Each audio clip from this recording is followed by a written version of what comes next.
President, please be seated.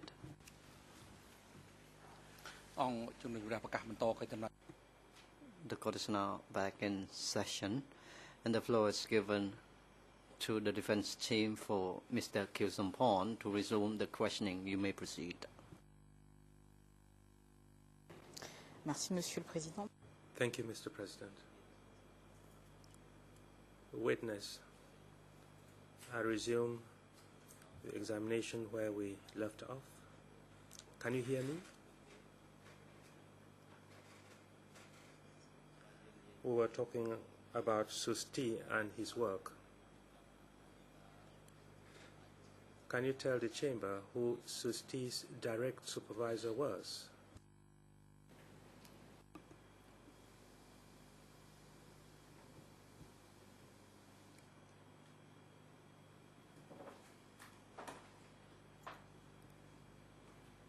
Mr. President,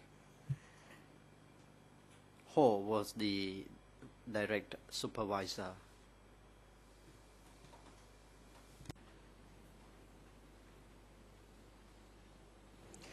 Est-ce qu'il vous arrivait de donner des... Did it happen that you had to give direct instructions to Susti, or you still had to go through? You still had to go through Hall. Thank you. There was one case when Ho was assigned to be Sun Sen's guard when he visited the East. I gave instructions to Susti through Pain, and at the time Susti did not implement the instructions, and I made annotations afterwards. During the investigation, I made the point already. On one particular occasion, I gave an instruction to Susti through Pain, and usually Ho was the one who gave instruction to Susti.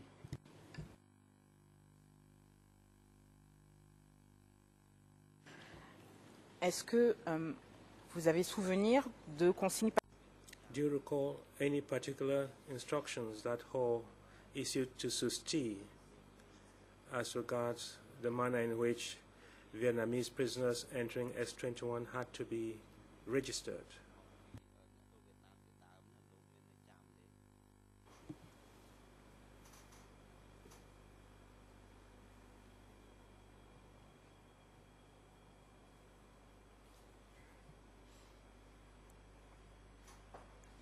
The principle regarding the principle of the CPK, the collective group controlled and individual responsible.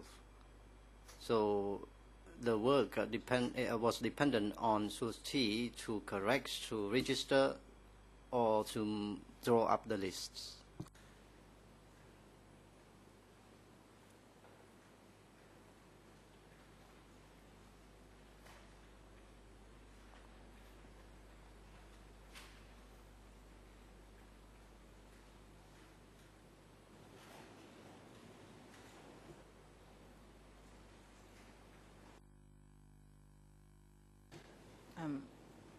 Donc, ma question était, est-ce que vous vous souvenez?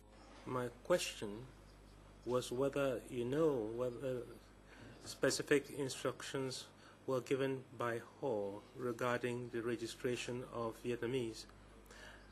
Should I understand from your answer that you do not recall that, or you did not know that at the time?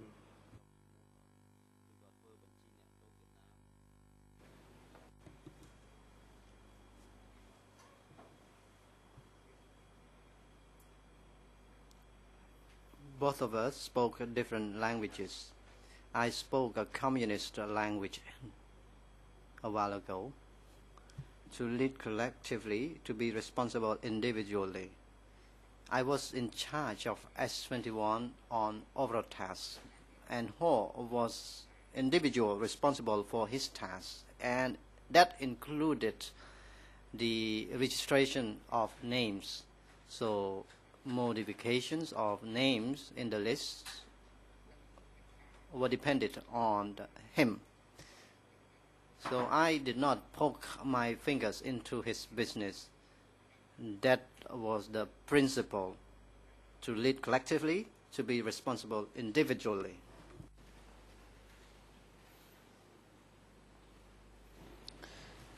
Je vais vous lire un... I will read out to you a passage from Susti's testimony before the chamber to see whether that would jog your memory. It was the hearing of the 3rd of June, and the draft, in the draft, it is before 15 hours 31 and 03 seconds, and it was in answer to a question put to him by Judge Lavergne.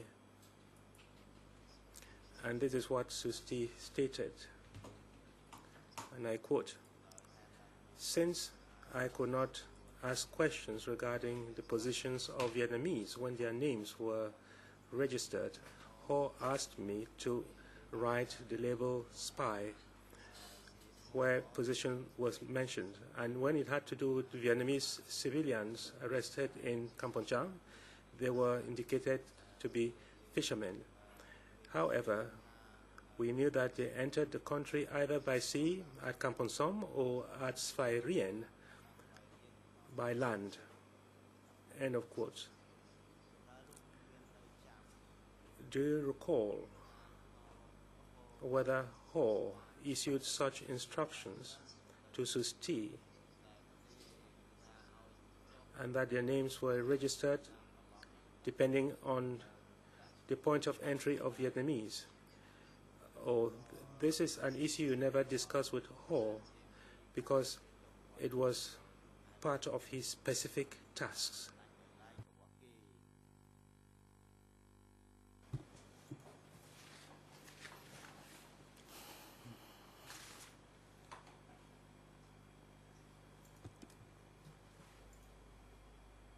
Mr. President,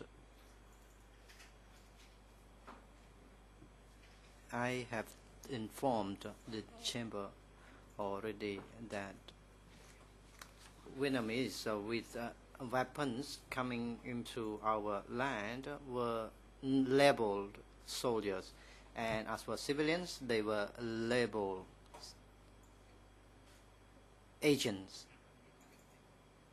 That was the implementation throughout the country.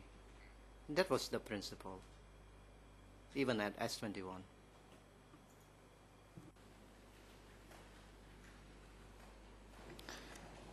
Et donc, sur cette consigne particulière, And as regards that particular instruction, do you recall raising the matter with her or discussing the matter with her or not?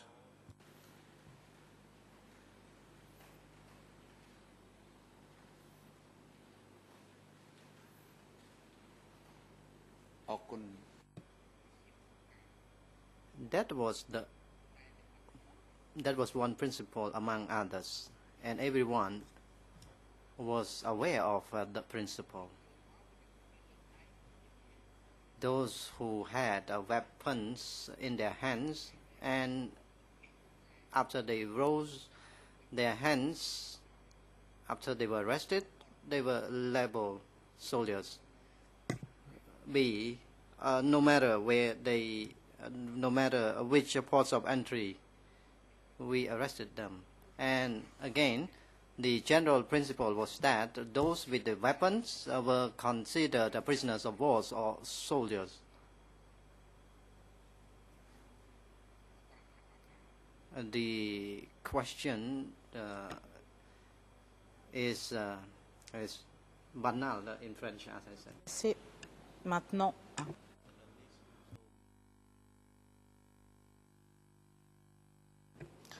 Je voudrais I would now like us to talk about another point, and that is something you discussed or mentioned at the hearing of the 14th of June 2016, shortly after 13 hours 38 and 38 seconds. And you referred to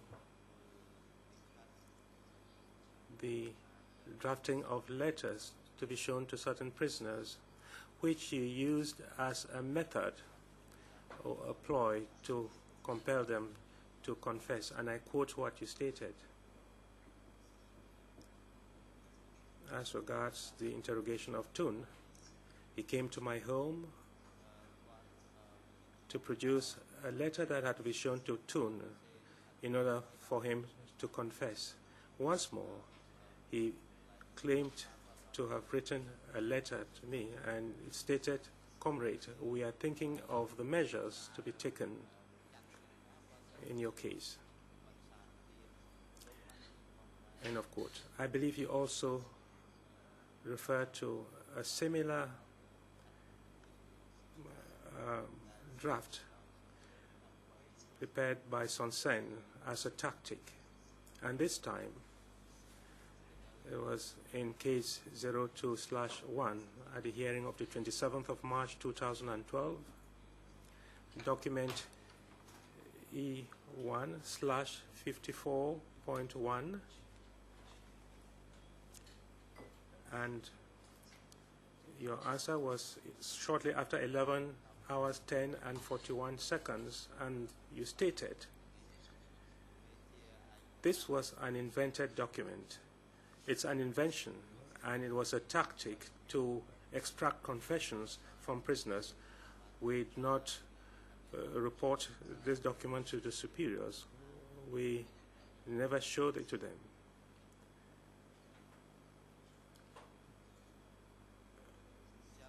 So, at least you referred to the fabrication of these documents as a tactic on 2 occasions. My question is whether such a tactic was frequent as part of the interrogations that were conducted at S21.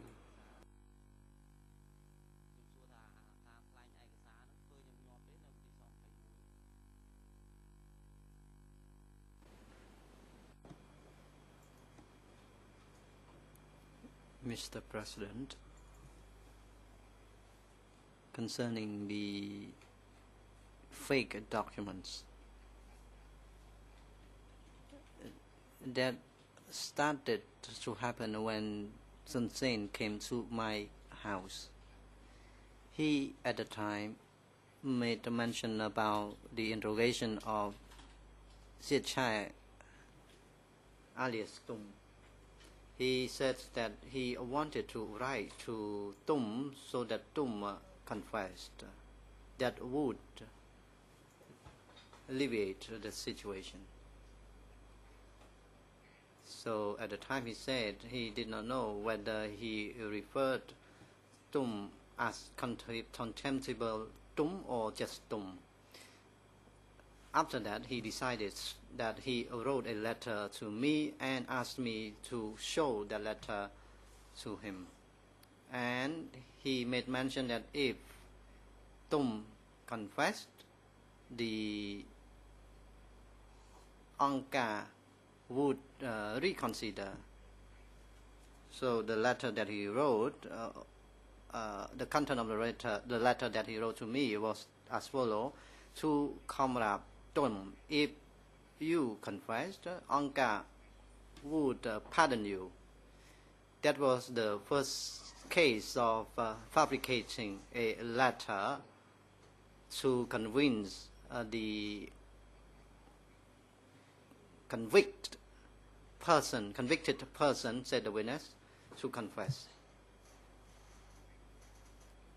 And there was another case of fabrication of the letter concerning Ya case, and the documents, the contemporaneous document survive, and you can find that in the document.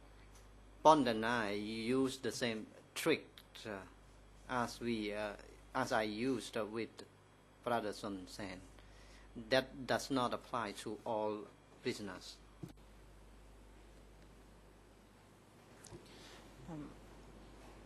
Ma question était plus précise. My question was more specific. I wanted to know whether, aside from the two cases, it was a tactic that you often use. Did you use that tactic apart from those two cases, or you recall only those two cases?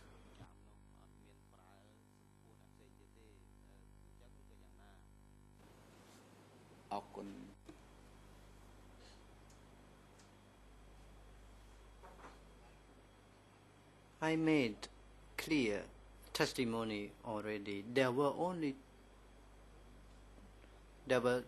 two cases, as I mentioned. Sun Sen came to see me at my house in the case of Tum, and Pon and I discussed with one another concerning the case of Cambodia. President, please move on. I think the answer is clear.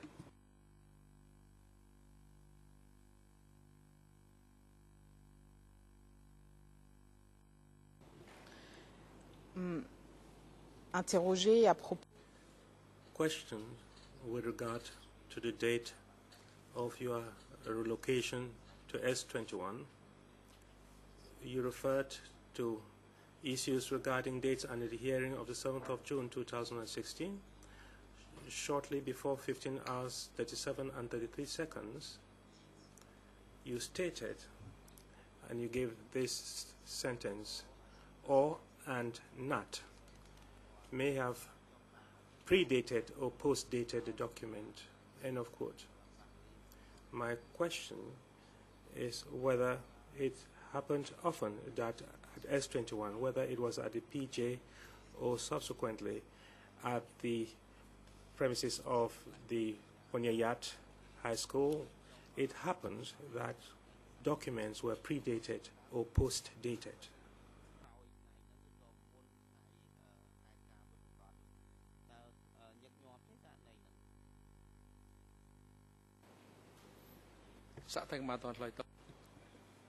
President, please hold on. Mr. Witness, you may proceed, Judge Lavagna.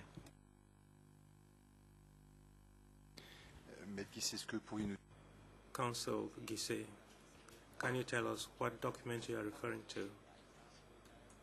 Because you are talking of a document that whose date may have been, which was predated. Are you talking of a particular document or general documents? Gise, it's a general question that flows from an answer that the witness gave referring to a document that was predated. He talked of document E3/8493. And since this is something that came from the witness's own mouth, I wanted to know whether there was a practice of predating or post-dating documents. This question flows directly from the witness's prior statement. Donc, Monsieur le témoin, So, witness, let me reiterate my question. Did it happen that documents were predated or post-dated at S21, whether at the PJ or subsequently at the Ponyayat High School?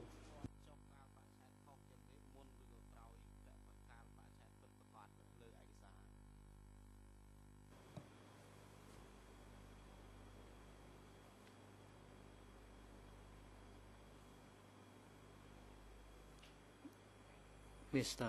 President, regarding the dates of the documents, in the case 001 against me, there were 3 dates of when were recorded when PEM came into S21, and we had a reenaction at 21, and at that location, Su Chi made mention about the important prisoners that I was not informed of, and the date was, and the document was predated, as Su Chi said. Yes, of course, some important prisoners were post-dated during the period that Nat came to finish off his tasks at S21. Some documents were predated, and how frequently that happened, I could not tell you. So again, when NAD came to finish off tasks at S21, some documents concerning prisoners were predated. And how frequently that happened, I cannot say so. But in general, normal prisoner or ordinary prisoners were dated correctly, and for some other prisoner, for example, important prisoner, the date were predated or postdated, and the dates may have been wrong as well.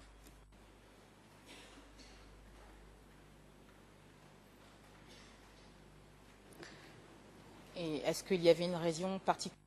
And was there any particular reason for predating or postdating documents?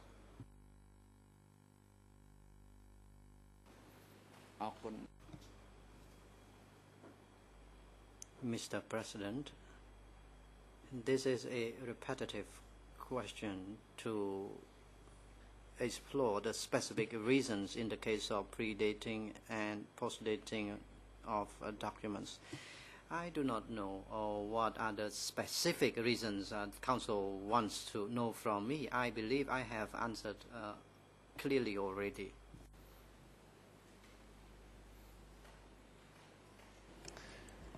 En fait, ma question n'est pas... In fact, my question is not repetitive. It is designed to elicit more information. If you do not know the answer, you are free to say you don't know the answer. But it's not up to you to determine whether my questions are repetitive or not. And the Chamber rules on parties' objections. If you do not know, you can just tell the Chamber you do not know. And I'll take your answer for it. Do I take it from your remarks that you do not know the reasons why those documents were predated or postdated?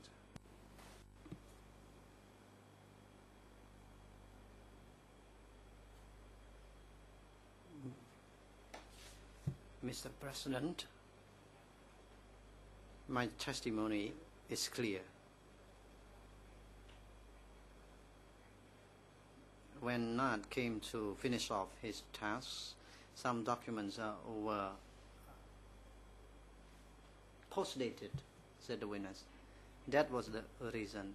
That the predating or postdating was initiated by Nad. Some prisoners, when they came into S21, were not made known to Suti, so registration was not made properly, and these prisoners were postdated later on. So what are the specific reasons you want from me? I believe I have testified clearly.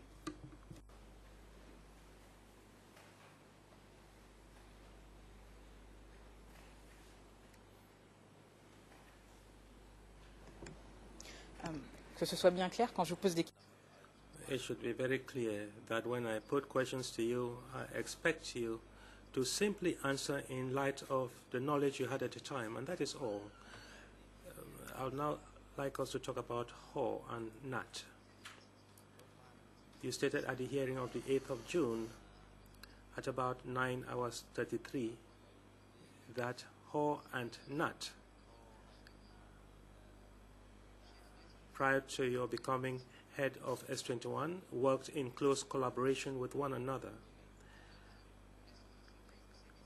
Over and above the working relations they had with one another, do you know whether they had any particular personal relations with one another?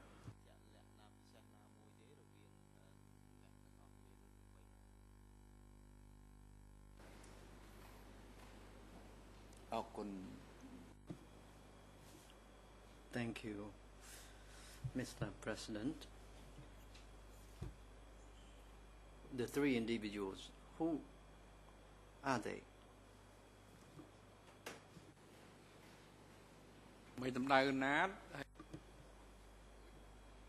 The three individuals refer to Nat, Duik, you yourself, and Ho. នេះមិនមែនមក We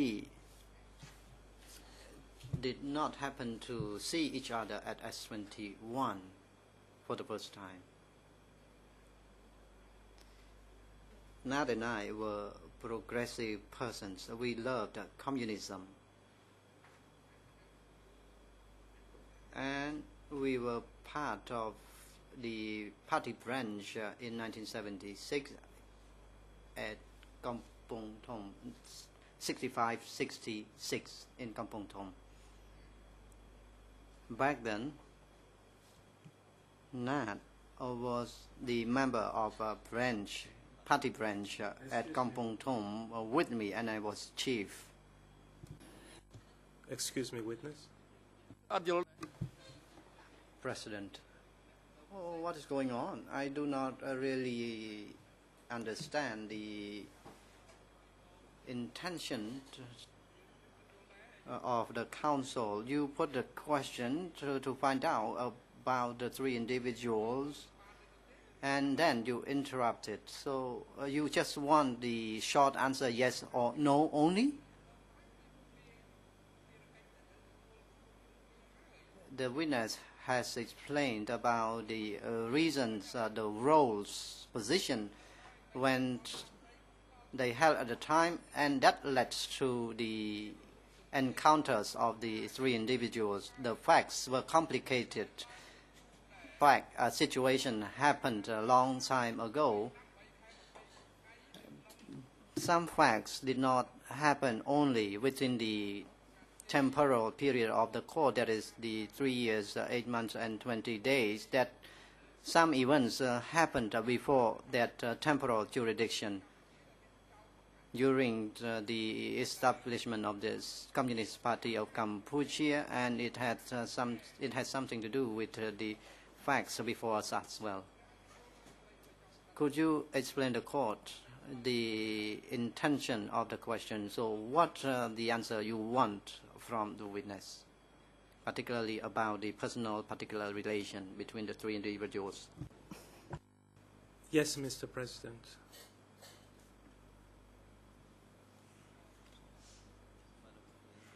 Mr. President, I interrupted the witness because I believe there was a problem in the interpretation. I didn't talk of three persons. I talked only of two persons, Nat and Ho, and that is why I wanted to draw the witness's attention to that problem, because I thought there was an interpretation problem.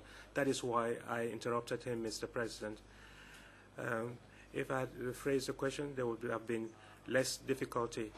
I was referring only to two persons, relations between two persons, Ho and Nat.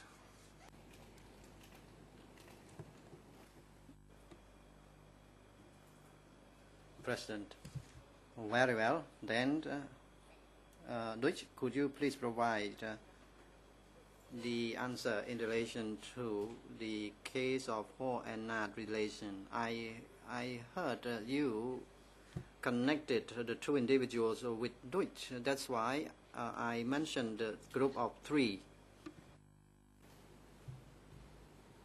អរគុណ Witness, thank you, Mr. President. I made a clarification a while ago with the President, and you said the group of three were Ho, Nat, and Duich. Now I am answering the question. I started to know Ho when I was imprisoned at a appraisal together. And when I was transferred to Sector 25 in December 1975, I met Ho again. And Nat, as for Nat, he was sent from the battalion of the Southwest to be in charge of Saang, Koh Thom, Kin Swai, and Leuk Dai General Staff. It was from then that Ho was the chief of Special Force Unit under NAT. So as for the connection or relation between the two, as when a subordinate could perform a better task for the chief, then the relation or connection was good between the two.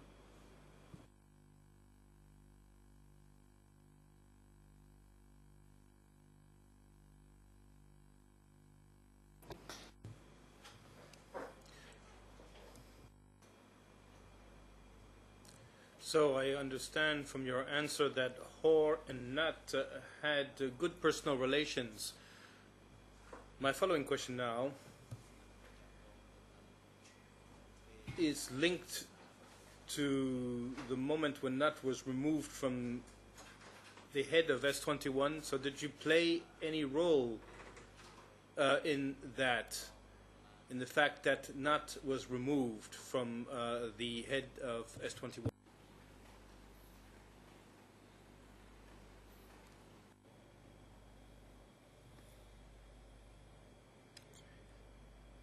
Regarding the term position, it was rather generic, and maybe the defense counsel wants to know, maybe I actually instigated Son Sen to remove Nat.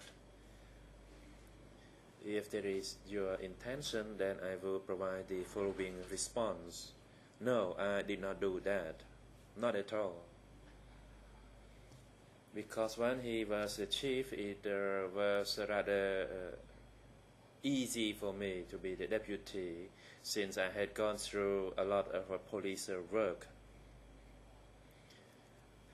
When Nat was removed by the superior, I actually begged Son Sen to replace him with Hok, since Hok was a former student of Son Sen and he was a progressive person for the CPK as well. But then Son Sen scolded me that why I wanted that, and what was this? What was it so special about S21?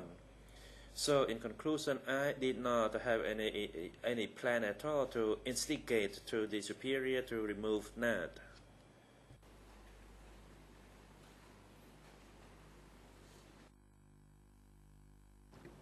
Dans le cadre In case 02/1 at the hearing of 21 March 2012, document E1/52.1, and this was a little bit before 3:49 and 55 seconds in the afternoon. You said the following: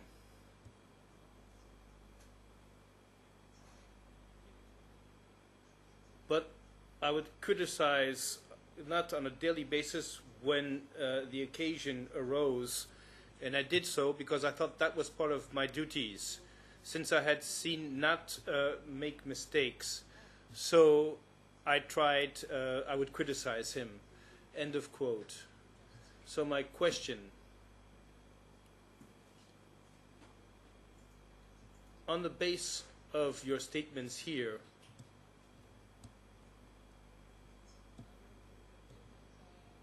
don't you believe that your criticism of Nat played a role in his removal from the leadership of S21?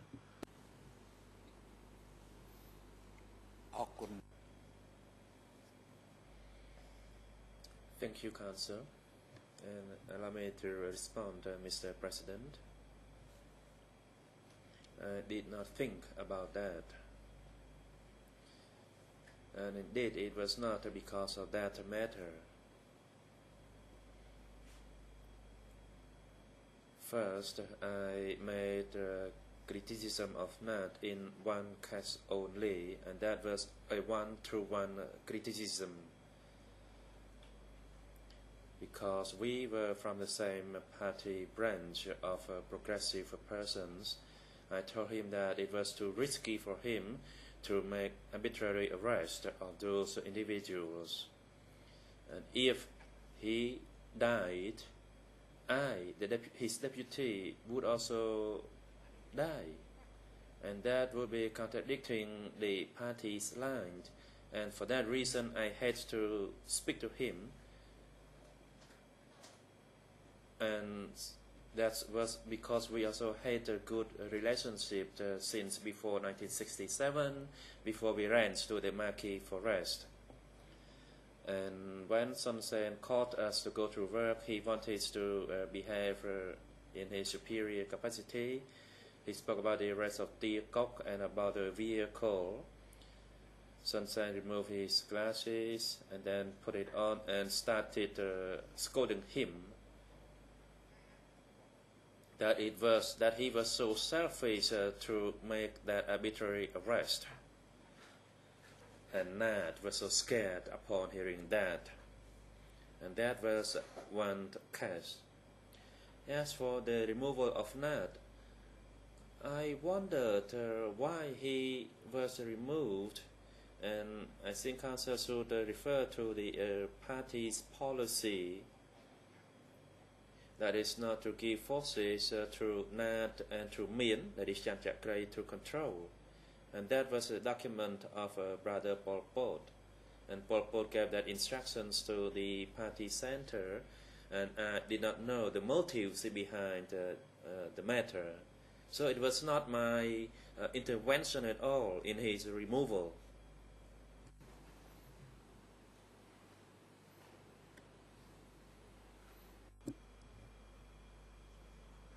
Now I would like to turn to the practical day-to-day work at S21.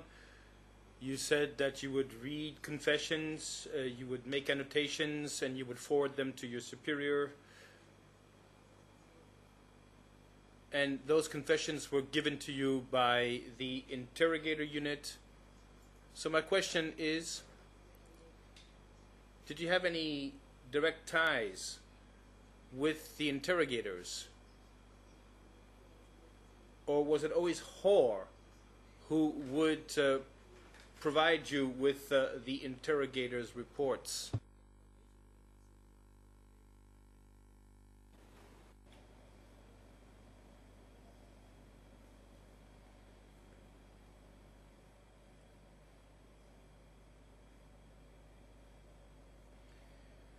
Regarding ordinary prisoners, once they had been interrogated, the report would be sent to Ho, and Ho would forward them to me. As for important prisoners or special prisoners, initially Son Sen gave firm instructions not to allow Ho to read those confessions. And this is what I have just stated. So Pon and Toi would bring me those documents. And later on, the matter of Pum actually expanded within S21. And Ho also read the documents of Pon.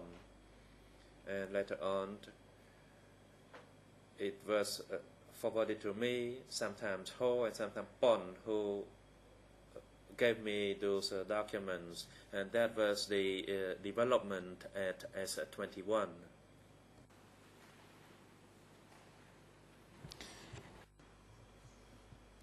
And to be sure I understood you well, does that mean that no matter the report,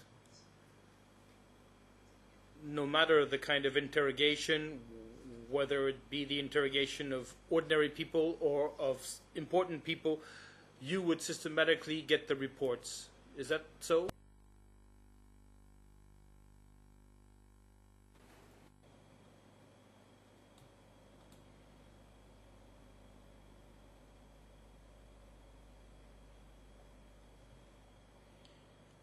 I think my previous response is clear.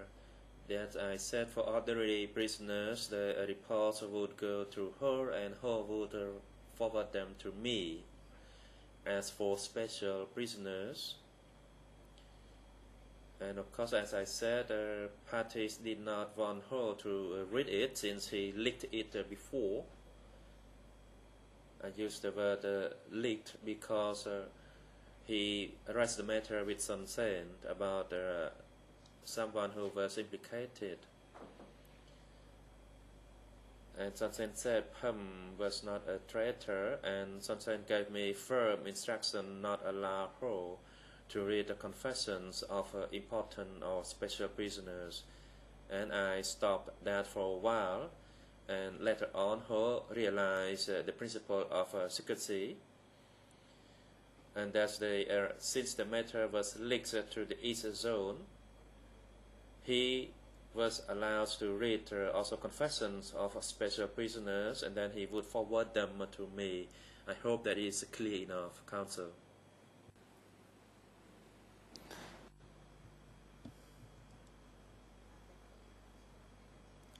Based on what you just told us with regard to Ho's escape, did you speak to him directly?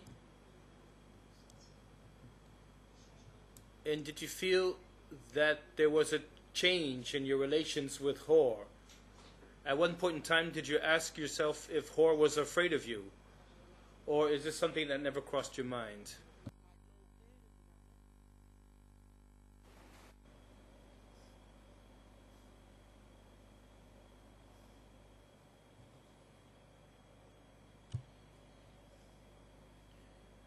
The matter that Ho reported to Son Sen and asked him about whether Pham was a traitor.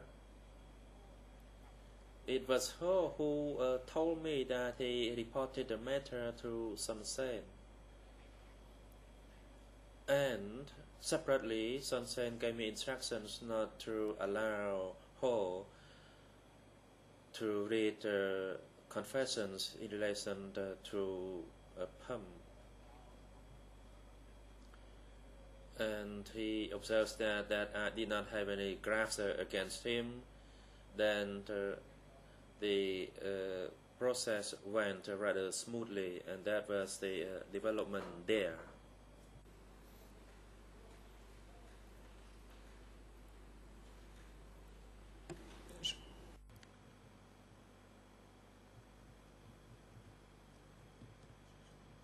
I'm putting this question to you in relation to Ho's fear, or possible fear, because you told us that he was working with Nats when he was at S21. And I'd like to read to you statements by Susti to see if this refreshes your memory, or if any case, if this rings a bell with regard to your relations with Nat and Ho. So the first excerpt I'm going to read out is the DCCAM document of Susti document E3/9320, Khmer ERN 000520028, English 00337982, French 0028202526. And the question that's put to Susti is the following. Tanat was afraid of Duke? And Susti's answer is the following. Yes. He also was afraid of Duke. However, Tanat was managing a division, but he was afraid of Duke. I came to this conclusion based on my analysis. And Ho was very much afraid of Tanat.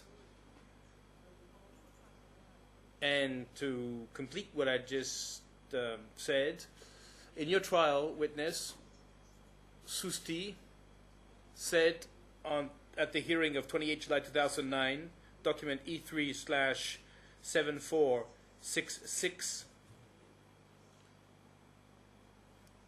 This was after 2:13 and 27 seconds in the afternoon. he said, yes, once again, I would like to repeat that I don't know what kind of relations there were between Nat and Duik, but I can tell you that with regard to Hor and Duik, Hor was very much afraid of Duik. End of quote.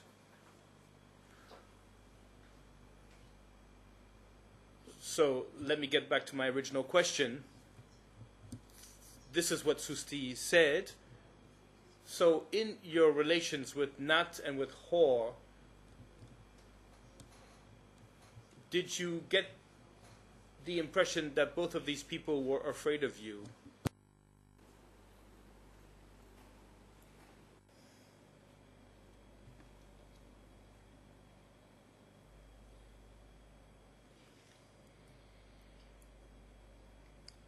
Yes, Nat was afraid of me, but sometimes he dared to do something as well.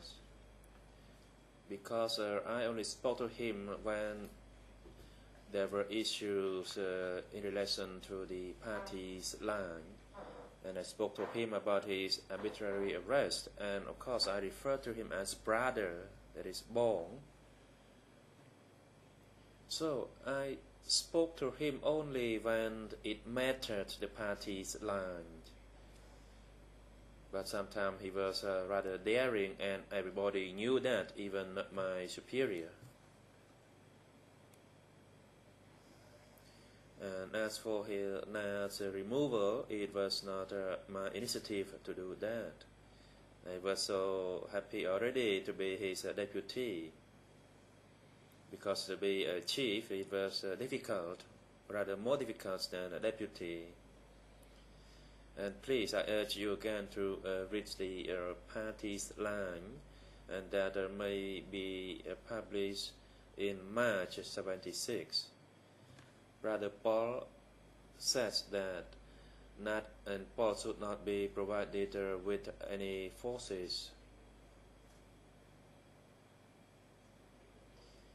And that was the instructions from the Secretary of the Communist Party of Cambodia, and I did not know as to from when Nat was the subject of scrutiny.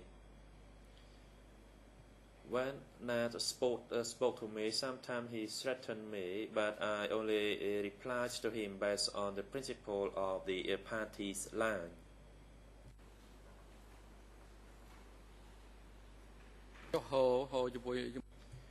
President, what about her and you? What about the relationship? Was her also afraid of you? Because actually the council put a question to you in relation to the two individuals. So to be more complete, please respond to this individual relationship as well. Witness, thank you, President.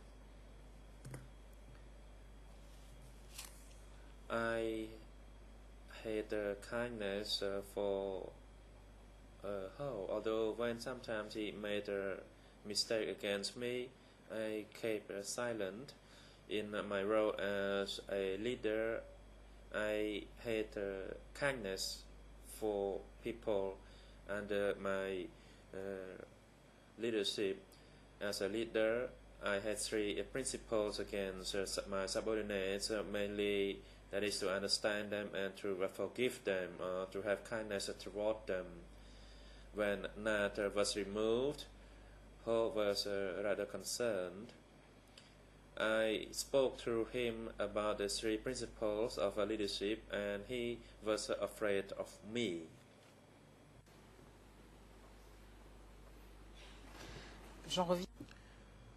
Now I'd like to turn back to the report that you would read and to the annotations that you would write. You said that you would send the reports first of all to Son Sen,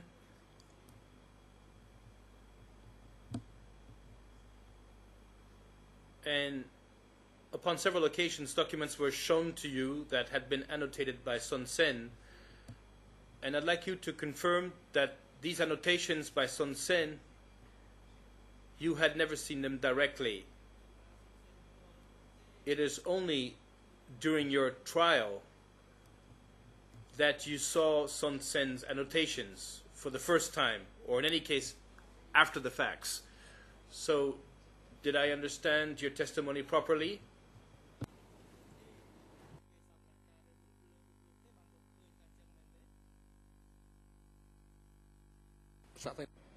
Witness, please go on, and International Deputy Co-Prosecutor, you have the floor. Thank you, Mr. President. I just wanted to seek clarification, make sure that is counsel asking solely in regards to annotations on confessions or other documents written by Son Sen?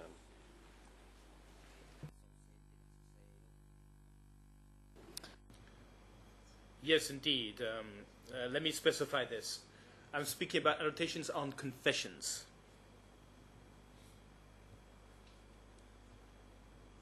So let me rephrase my question.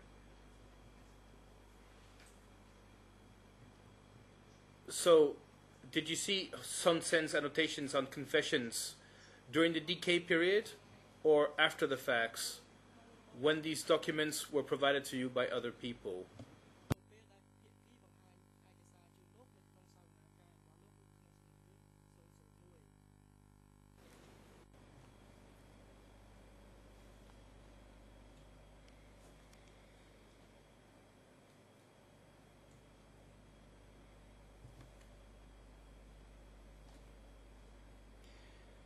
Regarding my annotations to Brother Son Sen, I knew that for documents that I sent to my superior, I annotated. However, for documents that I stored, that I kept, I did not make any annotation, and that was the principle. And later on, this court was not yet established, and it was around end of April 1999, Nate Thayer presented to me a confession of Kung Kien,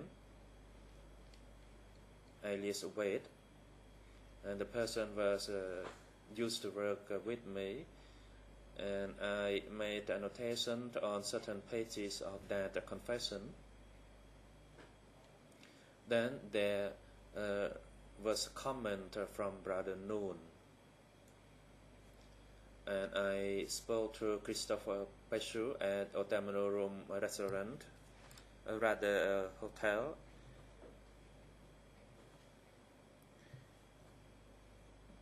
For a series of days from 28 April until the 3rd of May, I said for the documents that I sent, Son Sen would have annotated, and those documents should belong to the party center's office.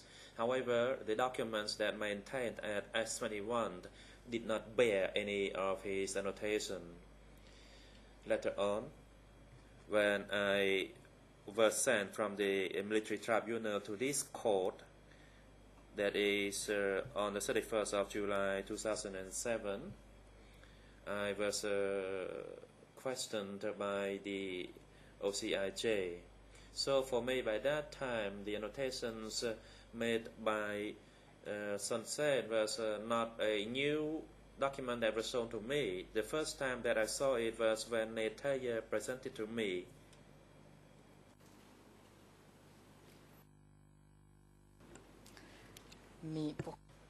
But in order for things to be clear here,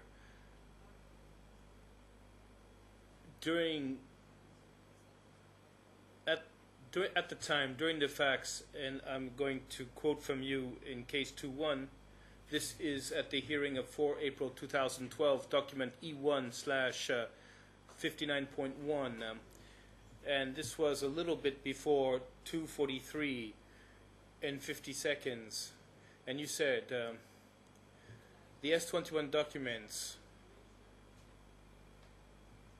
that were sent to my superiors only contained my annotations on the confessions given by the prisoners.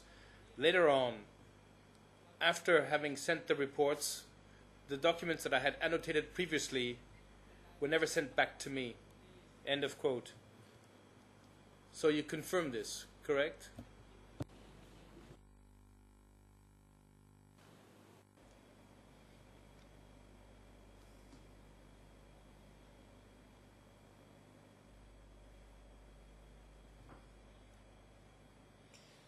Yes, Council, I concur with this statement. But as I stated, I saw my superior's annotation since 27 or 28 April 1999. That's why I provided you with my response that I did not for the first time see it on the 31st July 2007 when I was brought here, but I saw his annotation since 1999, that is annotation on the report that I sent to him.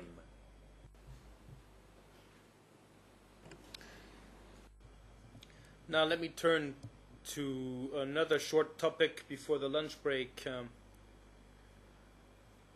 In your testimony on 7 June 2016, a little bit after 2:03 and 51 seconds in the afternoon, you spoke about a young man by the name of Simon, S-I-M-M-O-N. He was a young cham who was working at S21. Does this ring a bell?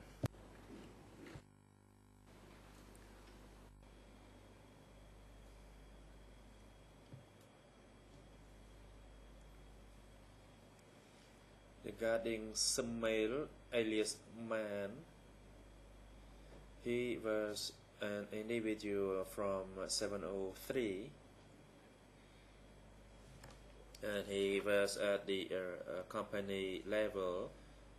Paul was the secretary and Paul was a deputy of that company, and that individual was a member, male alias Man.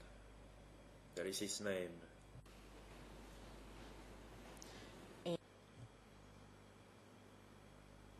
And what was his position at S21?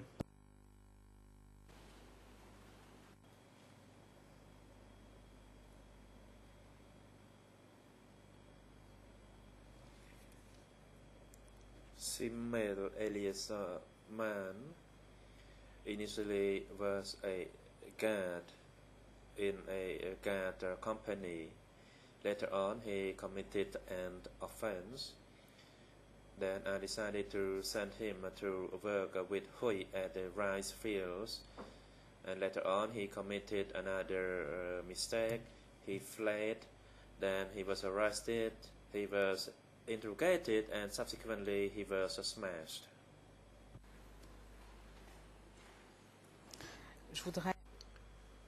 Now I would like to provide you with a photograph and like to know if you recognize Man in this photograph. This is document E3/1822, ERN 0078508. And with the leave of the President, I would like to provide the document in question to the witness in order to see if we are speaking about this person. Yes, you may proceed, counsel. Et avec l'autorisation de Monsieur le Président. And with the President's leave, and this will be my last point, can we please display this photograph on the screen?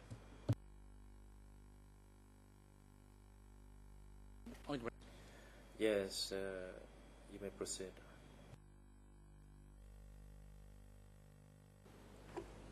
S'agit-il?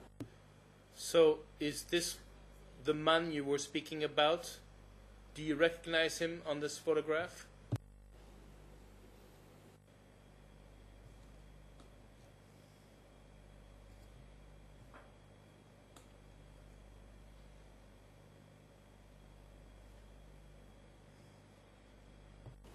Je vois que vous êtes en train.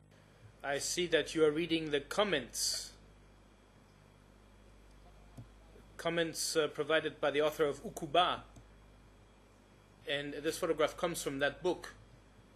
But I'd like you to rely on your recollections and to let us know if this photograph rings a bell. because in the comments it's indicated that we're not very sure about this young man's identity. So I'd like to know if you have any recollections with regard to this young man.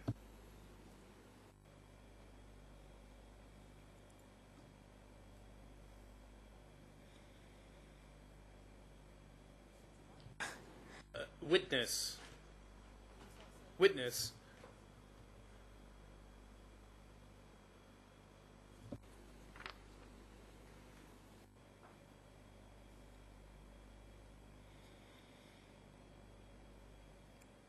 Thank you, and allow me to clarify it. I used to see a photograph of the face of a man since I used to use him. Initially, I sent him to Leang with bond, that is to take a letter to my fiancée. And even from my attempts to identify him through the photo, I'm still unclear as whether it is him. And that's why I try to read the annotation underneath in order to refresh my memory, but it is still unclear to me.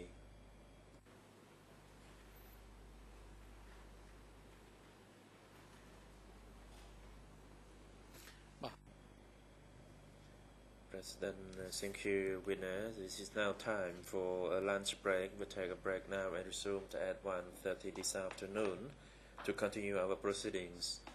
Court officer, please assist the witness.